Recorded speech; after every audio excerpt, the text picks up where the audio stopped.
Hey, everybody.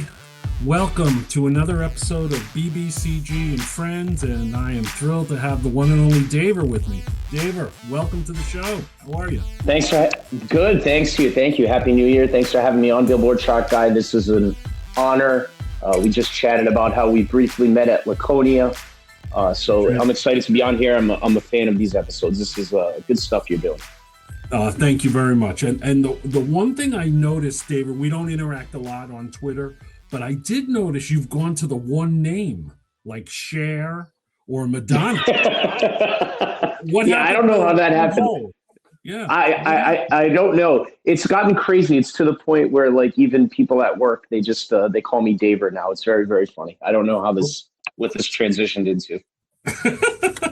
Well, you've certainly reached another level if you're going with the one name. So that's totally fun. So again, thanks for doing this. And I know you're a music guy, so I wanted to have you on. And as we typically do, we kind of talk about your some of your memories as a kid growing up. What were you listening to? Who who was influencing what you were listening to when you were a young man? Oh yeah, so for sure. I grew up. I was the oldest, like nephew or whatever. So I don't know if a lot of people have that experience. So I had younger aunts and uncles. My mom had me. She was young. She was like 20. So she was the oldest. So her brothers and sisters were like 14, 15. So as they were getting into their 20s, I was like 5 and 6 years old. They were like 18, 19, 20, whatever. So I was big. This is the 80s. So big metal, like rock and roll sort of thing. And probably my Uncle Joe with Journey was like the biggest thing that I listened to when I was like a younger kid and stayed with me through my whole like adulthood. So if I would say my earliest memories are definitely like Journey. He's still crazy into Journey. But like Guns N' Roses, Poison, like that 80s metal sort of thing was what I was really into when I was younger. So how old were you when Uncle Joe got you into Journey? Six years old. What year was that? 1986, I would say. Okay. I was born in 79, so I was probably 6 or 7 years old. He had a 82 Corvette with the T-tops, little red Corvette, and he would bust out the Journey, and I thought he was the coolest guy in the world with his mullet, and that's it. I just wanted to be Steve Perry. Yeah. Well, I got to see Journey on it was 1983 tour, I think. And actually it was kind of cool. They had Bryan Adams open for them at the time. He was his first album. So that was kind of neat. But my God, Steve Perry's vocals are just incredible. So from what everyone says, it's the best in rock and roll history, right? I mean, that's kind of like a consensus if you're just looking at voice. Yeah, it's got to be right there. I mean, I would maybe have Freddie Mercury right next to him. Okay. Yep, good one. But absolutely, Chris Cornell could be another guy. But yes, he was incredible. Did you get to see Journey with Steve Perry in the band? No, I didn't. I wasn't allowed at concerts quite at that age. Although my uncle, I'm sure, would have brought me. He definitely used me as like a way to talk to girls when I was very younger. So, right. But no, I didn't get to see him. And then by the time I was old enough and would want to do that, they had stopped touring. They came around a few times with the, as my uncle calls him, the fake singer. And even though we've tried to say him, he sounds just like him. My uncle won't do it. He's like, it's not Steve Perry. It's an Asian guy up there. I can't do it. So we tried to do it, I think maybe 8 years ago. Like we were all going to surprise him with like Journey tickets. And then we found out that he wasn't going to go. Well, I guess they announced the final farewell tour for 2026 with the fake singer, as you call him. I'm looking at it now. 60 shows across North America, starting at the end of February in Hershey, Pennsylvania. I'm with him though. It's one of those things where you like it sounds like him, but you'd almost have to close your eyes. Like it's just weird it not being like Steve Perry. Yeah, no, totally right, and I agree with you, and I wouldn't go see them either.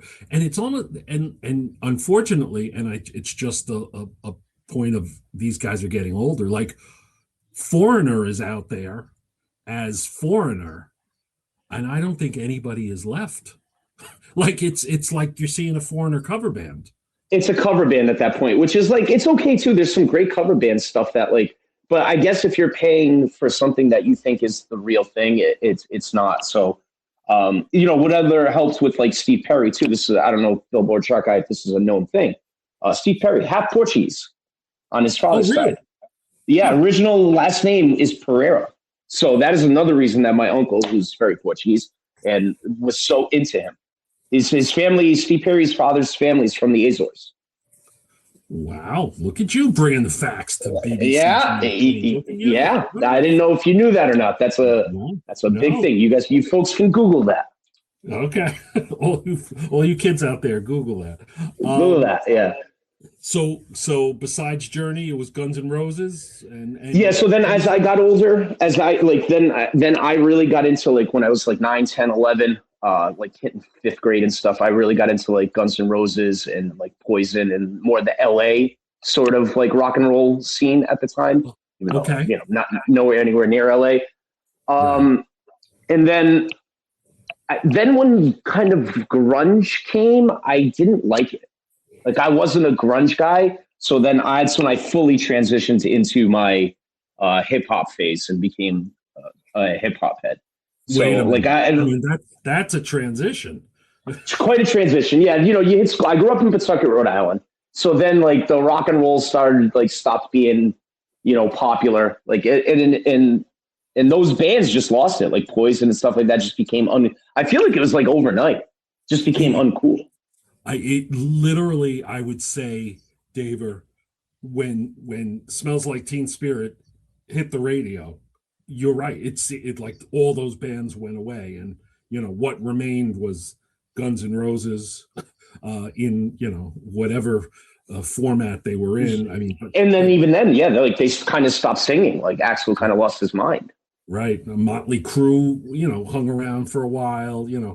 Bon Jovi, although I wouldn't put them in the same category as Guns N' Roses, they hung around. But you're right. I mean, it completely shifted. But then I wasn't like a depressed teenager, like so I just didn't understand grunge. Like I wasn't shooting up heroin and wanted to kill myself. You know what I mean? Like I didn't understand it. So what where did you talk to me about some of your favorite hip hop artists of that? Oh yeah, so like then it's just like I started listening, like I said, growing up in Pawtucket, Rhode Island, like very diverse community. You're just became hip hop, became like everything. And I would say listening, like before I was listening like Fresh Prince, DJ Jazzy Jeff, your basic stuff that was on the radio. Like I was a radio person, and then then I heard like Wu-Tang, and then like everything changed for me. So Enter the 36 Chambers came out in like 93, I want to say. I was probably in junior high.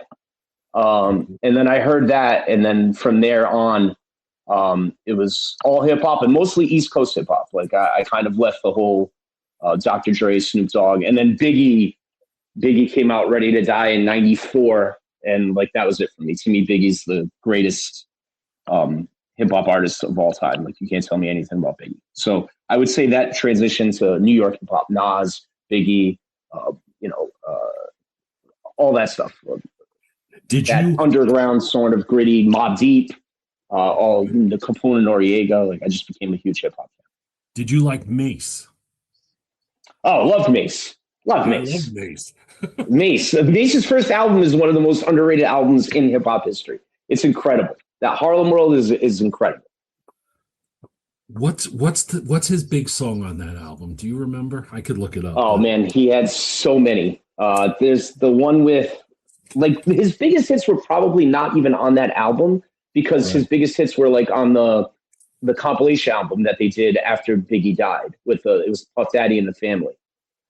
Oh. And then he was also on, More Money, More Problems. Like those probably are like his biggest hits that he's on. So they weren't even on like his actual album.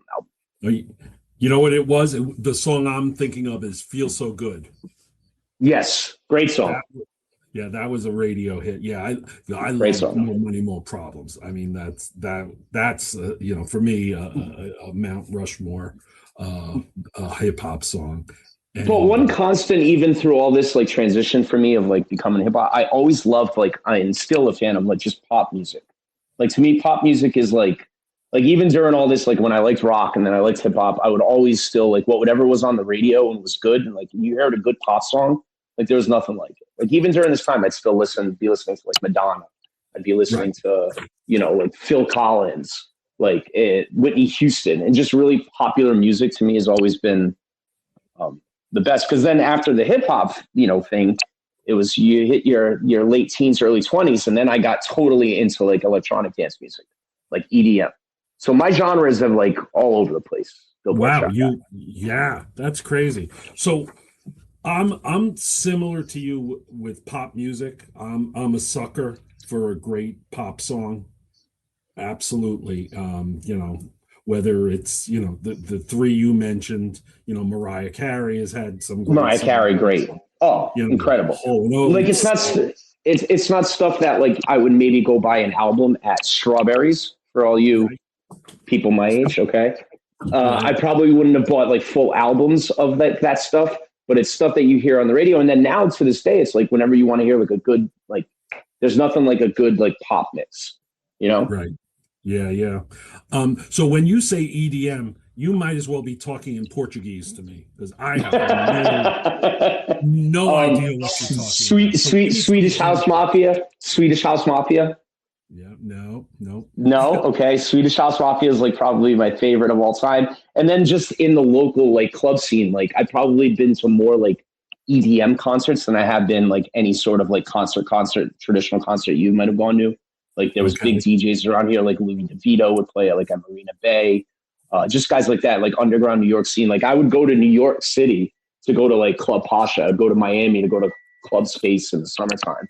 Like it was just, there was a huge like electronic dance music scene with raves and stuff like that. And, the ecstasy and whatnot. Okay. But we all had our good times. But yeah, I would say my favorite is like Swedish House Mafia. If your fans want to Google that and get into some incredible dance music, it was Swedish House Mafia.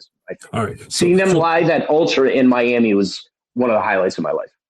All right. So talk to this 60-year-old man about what goes on at raves. Oh man, BBC, what doesn't go on? No, it's vibes. It's vibes. It's music. It's like, obviously, ecstasy is the greatest of all drug of all time. It was great times. And it's just the vibes were impeccable. It's like everyone loves everyone. You're just dancing. You dance all night. It was just the best. Like definitely that scene from the scene that I was into, which was like the late 90s to like the mid 2000s, 2007, 2008. It was just incredible stuff. Wow. All right. So let's talk about your concert history. What was the first show you ever saw? First show I ever saw was, I want to say, like I went to like a Phil Collins concert at the Dunkin' Donuts Center. I can't tell you the year. It's just the first memory I had, and I went with like uncles and stuff like that. Maybe even my parents. I don't even remember, but that's like the first memory I have of a concert. And it was Phil Collins, not Genesis, right? Not Genesis.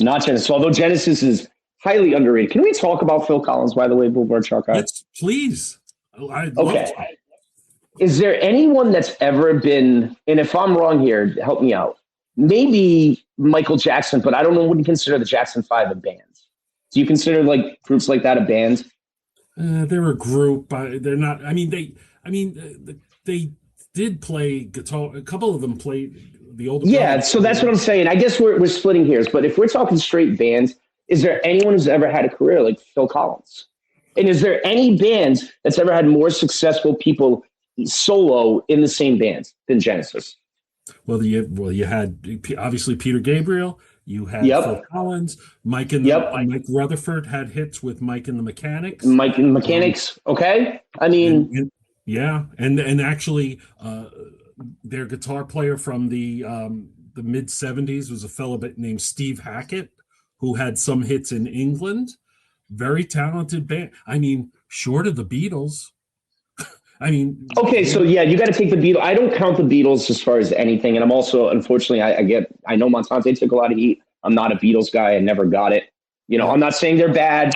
I'm just saying I never got it. It wasn't for my ear. Oh, this is a great question. Has there been a band? Or even anyone like, especially specifically Phil Collins. Has anyone had a career like him? He wasn't even the lead singer for a lot of it. Correct? That's right. Yeah, he was the drummer, and he was the drummer. And we've talked about this on the show over the year or so. I mean, but there was a period, starting in like 1980, where biggest guy in the world. He had a solo album out. Genesis had an album out. He was producing for, people like Clapton. He co-wrote Easy Lover with Philip Bailey from Earth, Wind & Fire. That top 5 pop song ever made. It's almost perfect. It's almost perfect. Yeah. You know what? That's a great question. Do your top 5 pop songs. That could be in the It's up there for me. It's up there. It's freaking perfect. It's dancey. It's wordy. Like, you can play it backgrounds. You can play it at a party. People can dance to that song. It's an incredible song.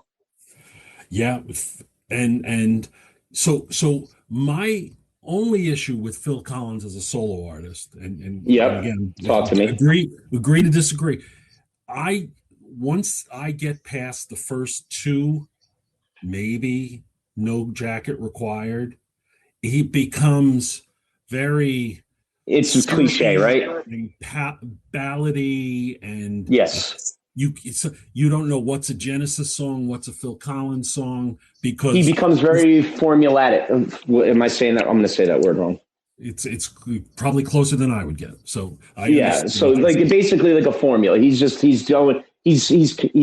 coloring inside the lines at that point, is what you're saying. But Face Value, which was his first solo album, I also stand by Hello, I Must Be Going, which was his second solo album. Very love those 2 albums. The third album, that's when the change started to happen. That's where One More Night was on it. Take Me Home. That's also Susudio's on that album, which is okay. But yeah, that song's hilarious. Yeah, right. So although I recognize how busy he was and how omnipresent he was in the 80s, for me, it got a little, and the thing that drives me crazy to this day is he was at Live Aid. He played Against All Odds in London. Then he flew across the ocean and played Against All Odds. Played the same song. That's crazy. Yeah, on the piano. So my only thing is, Billboard chart guys, when I look at stuff like this, do you know what Versus is? Were you big into that during COVID? Did you see anything on your timeline? Versus? Yeah. No. So Versus is the thing that, so during COVID, like during the hip hop, they did, like, I think it was created by Swiss Beats and Timbaland, and they would have 2 artists do a Versus, like streaming, like 2 huge artists, whatever, like it would be Young Jeezy versus like Gucci Mane or something like that. And basically the fans would vote on who had bigger hits, and the typical, and then after COVID, they would now got together and did it live. Like they did one at Madison Square Garden, where it's like the Lox versus like the Diplomats and stuff like that. It became a big thing. So I always look at it, it's like, and they still, when they talk about like, oh, how would he do in a Versus? Or how would he do? And so the way I'm looking at it is like, I don't know if there's a lot of people that could match up to Phil Collins playing his whole catalog in a Versus. By the way, I just thought of a band who couldn't compare to Genesis and Phil Collins. Who's that? The Eagles. Don Henley, okay. Glenn Fry, Joe That's Walsh. A great call. That's a great call. Who all went on their own and had successful solo careers as well, too. Yeah. Okay. So you've got the Beatles, you got the Eagles, and you got Genesis. That's some pretty good company, I would say. That really is. Absolutely. Yeah. Interesting. Okay. Let me ask you this. So you saw Phil Collins. Do you still go to concerts? Have you seen anything recently? Not recently. I was never a huge into concerts. And then it's gotten so out of control expensive for a lot of this stuff. I will say this, that I'm interested in this summer in doing what, like, I kind of didn't realize what's happening. Like Danny and Montante went to go see like Gin Blossoms and Blues Travelers like last summer at Cape Cod Music Tent. And then there's one here in Cohasset. Like they have a Cohasset Music Tent, and they always have like artists that are, I guess you would call them either on the way up or on the way down. And they're very much more reasonably priced. So I think I'm going to look into that this summer because I always did enjoy concerts. But when it got to the point, like my sister's a huge concert person, where it's like $300-400 a show to, to sit up in the nosebleeds. It's becomes, you got to really, really love it. You got to love the game to do that. No, I mean, Kirk and I have talked about this. I mean, there were tours, 10, 12 years ago that Springsteen would do that I'd go see, 6 or 7 shows on the tour. Now, the last tour I saw one show just because it's so expensive. Yeah, and it's so expensive. And then it's like you don't even get tickets when they come out either. You don't even have access to that anymore. You're buying them on the secondary market at this point, most people. That's right. And the other thing for a guy like myself who's into classic rock, the bang for your money, I mean, these guys are 75, 80 years old now. Yeah. So you're paying 5 times what you did 20 years ago, but the show isn't what it was. The show isn't what it was. Yeah, exactly. Yeah, so that's I would say can I tell you one of the best shows I've ever been to? You're gonna laugh at me. Yeah, go ahead. So I'm taking EDM out of it. Okay, since this is so we're not counting DJs as concerts. So I've done that myself. So one of the best bands I've ever saw live was a cover band. It was one of the most fun nights I ever had in my life. I saw Badfish at the Strand in Providence. Do you know who Badfish is? I don't. Badfish. They're cover bands. They're cover bands for oh my God. Why am I blanking right now? Give me 1 second. Oh, I got it. A tribute to Sublime? Sublime. Yes. Thank you so much. Thank you. Yes. One of the most fun nights I've ever had in my life was at the Strand in Providence.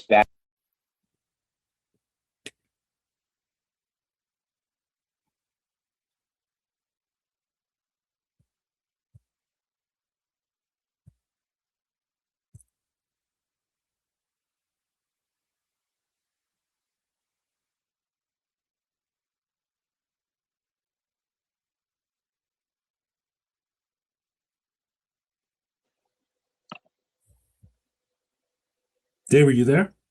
Yeah, here I go. You got me back. Sorry, lost me for a second. Yeah. Tell me about Badfish. That's where you. So just sorry. Sublime cover band. Saw them at the Strand in Providence, and we talked earlier about sounding like someone else. They sound just like them, and in my mind, it was okay because I knew going in it was a cover band, right? They're known as a cover band, so that takes away the pressure of it's not really them. And I just had the time of my life. They played.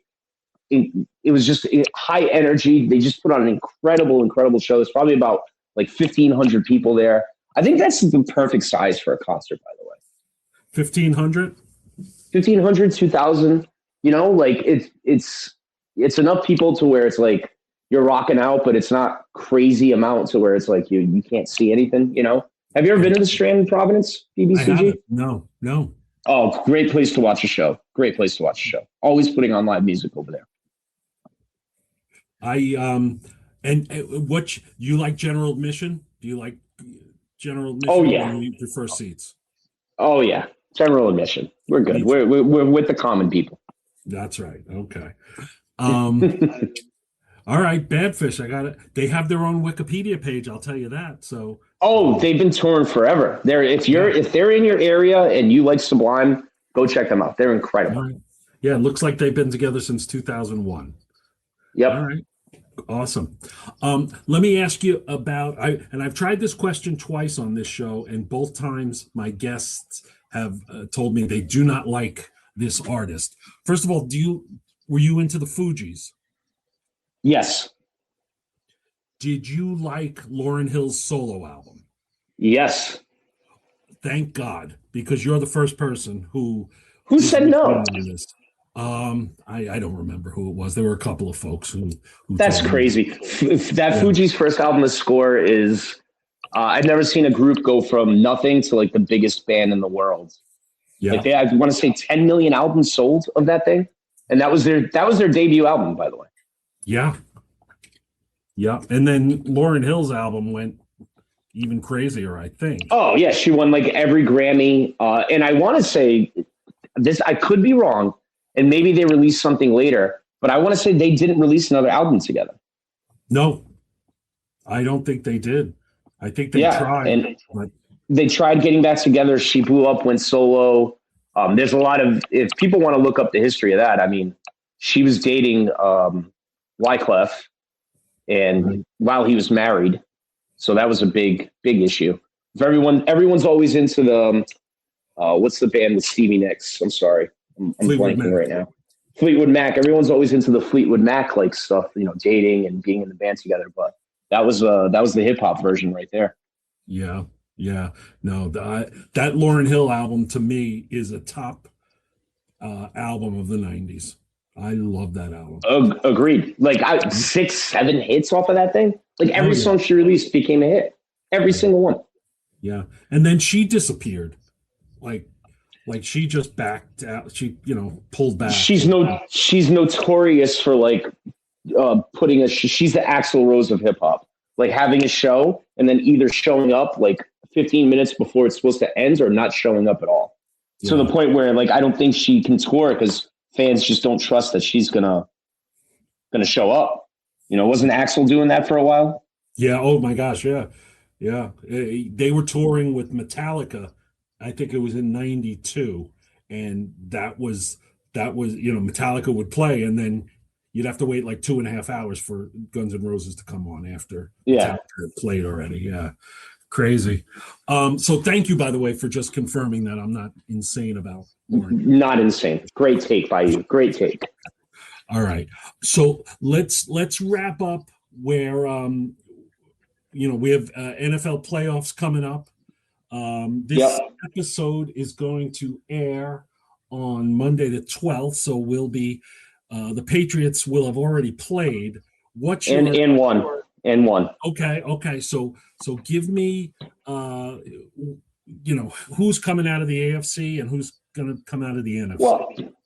Well, BBCG, I'm a homer, so I'm going to say the Patriots. Okay, like there's just, don't take this for anything other than me being a homer. So I mean, the AFC is wide open. There's no Chiefs, there's no Ravens, in there this year. The Bills are weaker. If the Patriots do play the Bills, it wouldn't be till the AFC Championship game. So, I mean, give me the Chargers and then the Jaguars in New England. I'll take my chances. So I do think the Pats are going to the Super Bowl, hopefully. Do you, in putting your hat aside for a moment, do you have any concerns with the Chargers? Oh, yeah, 100%. The Patriots could lose or could beat anybody. I'm under no delusions that, like, they're this dominant team. The Chargers could definitely come in here and win. I would say the Chargers' offensive line is completely broken, so the Pats should be able to, especially with Milton Williams back, control the line of scrimmage. But Justin Herbert's nasty, and Jim Harbaugh's a great coach. It's going to be, if the Chargers won the game, I wouldn't be shocked, put it that way. Okay, and what about out of the NFC? Who do you think is going to come out? Oh, man, the Rams are the best team, but it's tough to come from the 5 or the 6 seed. But I don't think Seattle wins it. I think they're a very, very good team, but I don't believe in Sam Darnold totally. You can't believe him. He's a Jet. Yeah. He's got that stink on him. So gun to my head, I would say the Rams to me are the best team. But Philly finds a way too. Sometimes they play ugly football and they find a way. Yeah, they really do. All right. I mean, and being a lifelong Jet fan, I have to tell you, I am rooting against your team. So. As you should. By the way, like I talked to Montante about this. Like you guys, we were down for 4 years. I legitimately feel bad for you guys. Like we've around here, like everyone got really depressed after like 4 years of like bad football, and you guys have been doing it. I mean, I don't even understand how you watch sports still, honestly. Yeah, it's Joe Namath's fault because he was so cool in 1972 that got me hooked. So I blame Joe Will. Montante, Oh my I don't know God. how he has no excuse, Montante, but at least I have. So he says it was his neighbor. Like he literally, his neighbor was like, "Don't root for the Giants, root for the Jets," or something like that when he was younger, and then that just got him hooked. Oh, I was like, man, I'd go find that guy and kill him. right? Yeah, throw that guy a beating. For real, that's crazy. Oh man. All right. Well, listen, this is a perfect way to end this. I really appreciate you doing this today, David. Thank you so Oh, much. anytime, man. Any other topics or music stuff that you ever want to have me back on for, I'd be glad to do it. You're a great guy, and hopefully Kirk decides to do one last getaway show when we get to see each other in either Laconia or if he decides to do it somewhere else. And Minifans, be nice to each other. You guys are killing each other online. Jesus Christ. Preach, man. Preach. Absolutely. Well, thank you. And thank you to Menners for all his help. And oh, no. Don't do that. Don't do that, Bill Butchart. I don't do that. Oh, well, we'll edit that out. Okay. Thanks, everybody. All right, man. Have a good one. Bye. Yep.